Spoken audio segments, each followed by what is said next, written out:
Ya, kembali bersama kami di Indonesia Bicara dan pemerintah. Kita tahu dan juga Polri sudah mengeluarkan peraturan bahwa event boleh digelar asalkan tadi memenuhi protokol kesehatan dan juga harus memenuhi, ini disebutnya CHSE ya. Kalau saya baca ada cleanliness, kebersihan, health, kesehatan, S, safety, keamanan, dan I-nya atau environment, sustainability. Jadi kelestarian lingkungan itu yang juga salah satu pokok aturan yang menggarisbawahi tadi sebuah event bisa dilaksanakan. Masih bersama epidemiolog kita Mas Diki Budiman dan juga Pak Sutiaji Wali Kota Malang. Saya ke Mas Diki dulu Mas. Kalau kita tahu ada yang saya baca beberapa peraturan terkait zonasi juga ya, zona hijau boleh eventnya dilaksanakan tapi dengan protokol kesehatan, zona kuning setengah terbatas, setengah virtual, zona merah totally virtual, lalu juga ada peraturan protokol kesehatan. Nah, apalagi Mas Diki yang perlu menjadi concern bersama ketika satu event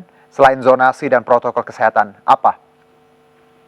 Ya, pertama kalau saya sarankan ya dalam situasi saat ini masker itu sebaiknya tidak boleh ada pelonggaran atau melepaskan masker ya, karena masker ini menjadi proteksi terakhir lah yang melekat pada individu. Jadi apapun kegiatannya, masker ini jangan sampai ditanggalkan. Bahkan untuk masker kain sekalipun sekarang ini sudah dianjurkan 2 lapis ya, karena strain B117 ini cenderung ada di Nah ini jadi pertama masker, kemudian juga bahwa kalau di setiap daerah ini ya termasuk Malang itu saat ini seyogianya dalam katakanlah 2 bulan pertama inilah karena kita masih harus melihat varian baru. Nah, pengunjung maupun yang hadir di event itu sebaiknya adalah dari lokasi daerah itu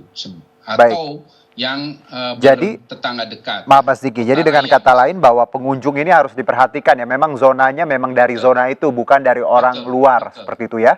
Betul sekali. Jadi kalaupun misalnya ada pendatangnya, itu tadi yang disampaikan Pak Walcott itu bahwa harus ada testingnya, ya harus ada testing rapid test antigen ya, paling tidak antigen.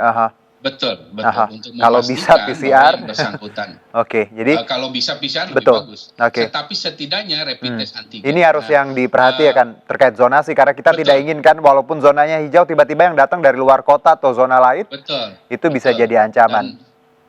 Dan ini termasuk berlaku untuk misalnya kalau tadi disebut ada kru band dari luar, misalnya dari Jakarta, betul. sama berlakukan seperti itu. Ataupun misalnya panitia meeting internasional misalnya itu ya berlakukan seperti itu juga, terutama di aspek testingnya.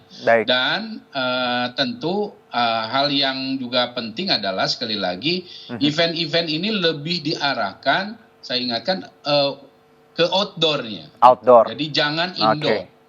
Jangan indoor, karena untuk tahap awal ini kita harus lakukan lebih ketat terlebih dahulu untuk sambil dievaluasi ya. Jadi setiap 2 minggu kita lakukan evaluasi untuk melihat bagaimana, apakah ini betul sesuai dengan yang kita harapkan, tidak berdampak pada penambahan kasus ataupun adanya klaster dan lain sebagainya. Nah ini artinya harus ada monitoring ya berkala ya, evaluasi berkala setidaknya paling tidak 2 minggu sekali, dan itu akan harus menjadi rujukan bahwa apakah ini dilanjut atau tidak gitu.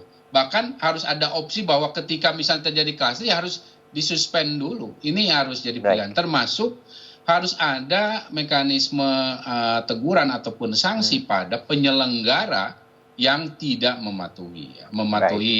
Jadi tidak boleh ada toleransi, karena ini akan menjadi semacam rujukan untuk tahap berikutnya. Termasuk juga tentu harus terus koordinasi dengan terutama di dalam ini Dinas Kesehatan dan rumah sakit ketika dalam kondisi katakan meskipun zonasinya hijau tapi ternyata ada kecenderungan peningkatan kasus di rumah sakit. Nah ini yang harus tentu diwaspadai dan harus ada suspend dulu untuk memastikan kondisinya ini apakah ada kaitan langsung atau tidak langsung dengan event yang dilakukan, pelonggaran yang dilakukan. Itu. Saya ke Pak Sutiaji lagi, ke Malang. Pak, kalau tadi kita bicara zona, walaupun Malang zonanya sudah cukup baik, Anda tadi menangkap tidak bahwa harusnya tadi walaupun zonanya hijau, pendatang juga jangan sampai pengunjung ataupun kru yang datang dari luar kota ini lolos-lolos gitu aja, tidak melalui tes antigen. Jadi kita tidak ingin pendatang malah yang merusak zona tadi, Pak. Ya. Sepakat, Mas. Saya pun sebenarnya tidak terlalu fanatis dengan zona hijau, kuning, oranye, merah. Karena agak tricky, agak menipu itu, Pak. Kan sebetulnya itu bisa, saya pengalaman jadi kepala daerah. Kepingin jadi hijau gampang, nggak usah ada swab, selesai kan. Ya, tapi yang kita kuatkan disiplin dan disiplin. Baik. Nah, disiplin yang saat ini kita uji cobakan tadi pakai PPKM Mikro itu untuk internal kita. Ketika ada event, maka memang komunitas kita ini harus dikuatkan, Mas.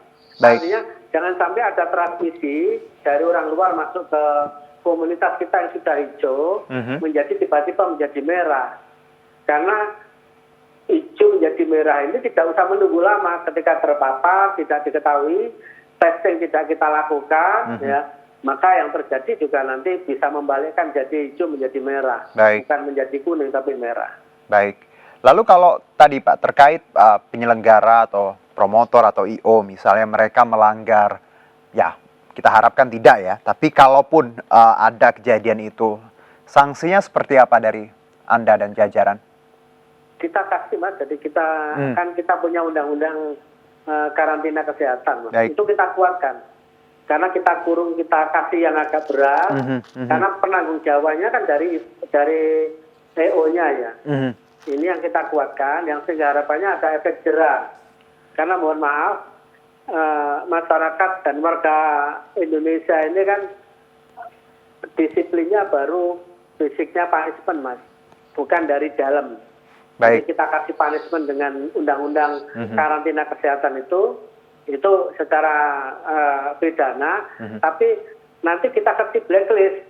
EO yang melanggar ya sudah tidak boleh mengadakan gitu aja gitu. Pak Sutiaji, kalau bicara perizinan Pak, untuk saat ini sudah banyak yang masuk atau seperti apa? Atau sebenarnya sudah ada event di awal-awal tahun yang memang tadi sesuai dengan protokol kesehatan? Kita masih belum, Mas. Belum ya? Masih belum mengeluarkan izin sama sekali. Oke. Bahkan di kami yang namanya karaoke masih belum kami buka. Terus taman-taman belum kami buka juga, Mas. Hanya gedung bioskop itu kami batasi jam malamnya. Oke. Tapi untuk hiburan malam masih kami belum buka. Hiburan malam belum ya Pak ya? Kalau untuk tadi bioskop jam malam jam?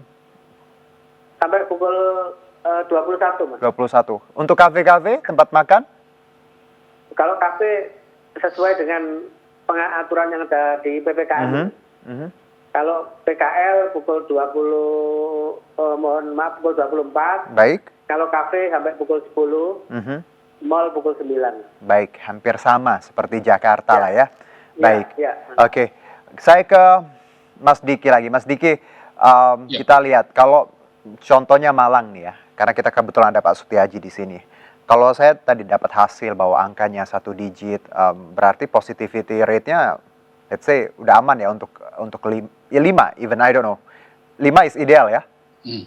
Oke. Ya, 5% ideal. Ideal. 5%. Tapi untuk Indonesia ini belum ada yang tes positivity rate-nya 5%, sayangnya. Mendekati 10% ada. Hanya kasusnya saja yang di mungkin 1 digit, 2 digit, 3 digit. Nah, itulah yang sebabnya tadi saya di awal ingatkan bahwa situasi ini kan belum terkendali baik, sehingga jangan sampai bahwa betul ada tren yang bagusnya nih misalnya untuk Kota Malang. Nah, jangan sampai ketika ada event-event ini kita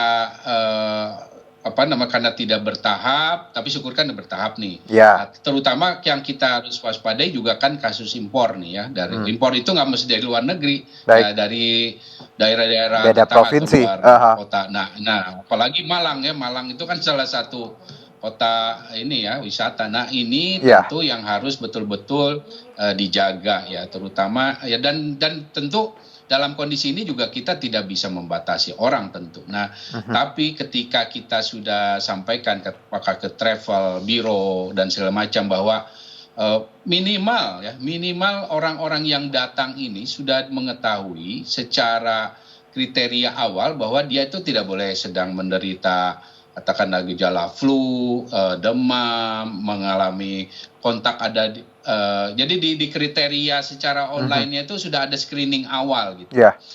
Ini bisa disebarkan baik ke IO, ke travel, sehingga yang datang ke Kota Malang itu juga sudah di screening terlebih dahulu secara dalam tanda kutip administrasinya gitu, bahwa yang datang memang kemudian diperkuat lagi dengan ada protokol tadi. Baik, Mas Diki, sebenarnya kalau yang Anda jabarkan ini prakteknya bahwa ada baiknya untuk siapapun yang datang untuk keperluan tadi, IO ataupun promotor mewajibkan tes antigen ya, lampiran tes antigen minimal ya.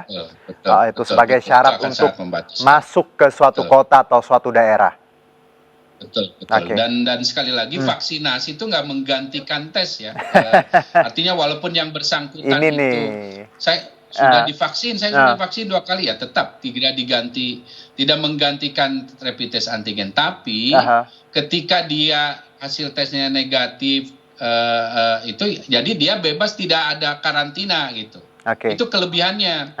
Karena sebetulnya sebelum ada vaksinasi, kalau di rapid test antigen misalnya datang saya dari Australia ini mau ke Malang, ketemu Pak Wali Kota. Nah, rapid test atau bahkan PCR saya negatif, saya itu harus karantina dulu sebelum ketemu beliau 2 minggu gitu. Nah, tapi kalau saya sudah divaksin dan sudah lengkap dan dalam kurun waktu 3-6 bulan, nah itu tidak ada kewajiban karantina. Itu kelebihannya dengan ada vaksinasi. Jadi akan lebih mengamankan. Jadi itu knowledge yang kita harus pahami bersama ya. Adanya vaksin dan tetap tadi tes antigen itu akan mendismiss atau menghilangkan tadi karantinanya. Beda kalau kita belum divaksin lalu walaupun PCR-nya negatif ketemu orang harusnya karantina dulu 14 hari. Harusnya karantina. Jadi dengan ada vaksinasi ini akan lebih mengamankan ini. Jadi dan artinya juga Kota Malang karena misalnya atau kota lain lah semua. Ya percepat juga program vaksinasi ini, terutama kan sekarang sudah ada nih program untuk pekerja seni. Nah, pastikan ditanya oleh Pak Wali Kota, kriterianya juga sudah divaksin. Langsung saja kita update. Pak Sutiaji, vaksinasi di Malang sejauh ini seperti apa? Alhamdulillah Mas, kami kerjasama dengan FKTB, baik itu puskesmas maupun klinik-klinik dan rumah sakit. Baik. Bisa 97% sudah dilaksanakan dengan baik. Kalangan akademisi, perguruan tinggi itu juga sudah hampir semuanya sudah. Baik. Ini kita bulan April tanggal 1, ini kami juga mencoba drive-thru untuk vaksinasi, Mas. Baik. Untuk teman-teman yang lansia. Nah, termasuk teman-teman penggiat musik, ini juga kami utamakan, Mas. Disabilitas, penggiat musik, pelayan-pelayanan masyarakat, ini sudah kita dulukan, Mas. Baik. Target ini jumlah, penduduk? Setiap hari kami targetkan 8.000, Mas. Baik. Cuma kemarin baru terpenuhi 6.500 per hari. Baik. Baik Pak Sutiaji dan juga Mas Diki, terima kasih. Ini segmen terakhir Indonesia Bicara, insight-nya dan juga waktunya. Semoga kita selalu diberkahi Allah Subhanahu wa Ta'ala ya. Dengan semua pengetahuan yang kita punya, kita saling mengedukasi, saling membantu untuk segera agar bangsa dan negara ini ya paling tidak bisa survive di tengah pandemi. Terima kasih Bapak-bapak. Terima kasih, sama-sama. Ya. Salam. Demikianlah Indonesia Bicara hari ini. Saya Herjuno Syaputra, tetap patuhi 3M dan mewakili kerabat kerja. Kami pamit undur diri. Terima kasih, sampai jumpa.